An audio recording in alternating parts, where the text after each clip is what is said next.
અરવલ્લી પોલીસે બોર્ડર વિસ્તારમાં ચેકિંગ ચાલુ કરી દીધું છે। ગુજરાતને જોડતી આંતરરાજ્ય બોર્ડર પર ચેકિંગ હાથ ધરવામાં આવ્યું છે। શામળાજી આંતરરાજ્ય બોર્ડર પર પોલીસે વાહન ચેકિંગ પ્રક્રિયા શરૂ કરી દીધી છે। શામળાજીની આંતરરાજ્ય બોર્ડર પર પોલીસનો મોટો કાફલો તૈનાત કરવામાં આવ્યો છે। ગુજરાતને જોડતી તમામ આંતરરાજ્ય બોર્ડર પર હાઈ એલર્ટ છે। 6 બોર્ડર પર 15 પોલીસ અધિકારીઓ સહિત 100 પોલીસ જવાનો દ્વારા સરપ્રાઇઝ ચેકિંગ શરૂ કર્યું છે।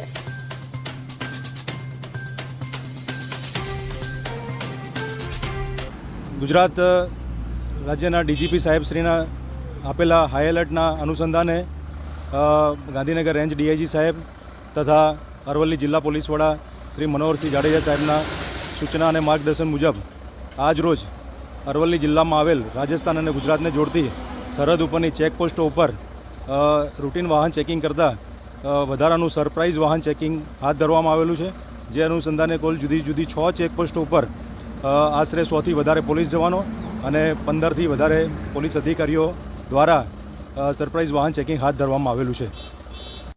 ગુજરાત રાજ્યના ડીજીપી સાહેબશ્રીના આપેલા હાઈ એલર્ટના અનુસંધાને ગાંધીનગર રેન્જ ડીઆઈજી સાહેબ તથા અરવલ્લી જિલ્લા પોલીસ વડા શ્રી મનોહરસિંહ જાડેજા સાહેબના સૂચના અને માર્ગદર્શન મુજબ આજ રોજ અરવલ્લી જિલ્લામાં આવેલ રાજસ્થાન અને ગુજરાતને જોડતી સરહદ ઉપરની ચેકપોસ્ટો ઉપર રૂટીન વાહન ચેકિંગ કરતાં વધારાનું સરપ્રાઇઝ વાહન ચેકિંગ હાથ ધરવામાં આવેલું છે। જે અનુસંધાને કુલ જુદી જુદી 6 ચેકપોસ્ટો ઉપર આશરે 100થી વધારે પોલીસ જવાનો અને 15થી વધારે પોલીસ અધિકારીઓ દ્વારા સરપ્રાઇઝ વાહન ચેકિંગ હાથ ધરવામાં આવેલું છે।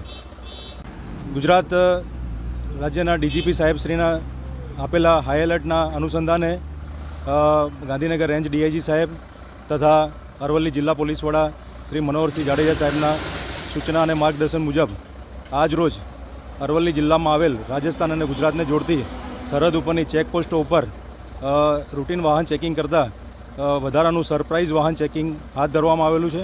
જે અનુસંધાને કુલ જુદી જુદી 6 ચેકપોસ્ટો ઉપર આશરે 100થી વધારે પોલીસ જવાનો અને 15થી વધારે પોલીસ અધિકારીઓ દ્વારા સરપ્રાઇઝ વાહન ચેકિંગ હાથ ધરવામાં આવેલું છે। ગુજરાત રાજ્યના ડીજીપી સાહેબશ્રીના આપેલા હાઈ એલર્ટના અનુસંધાને ગાંધીનગર રેન્જ ડીઆઈજી સાહેબ તથા અરવલ્લી જિલ્લા પોલીસ વડા શ્રી મનોહરસિંહ જાડેજા સાહેબના સૂચના અને માર્ગદર્શન મુજબ આજ રોજ અરવલ્લી જિલ્લામાં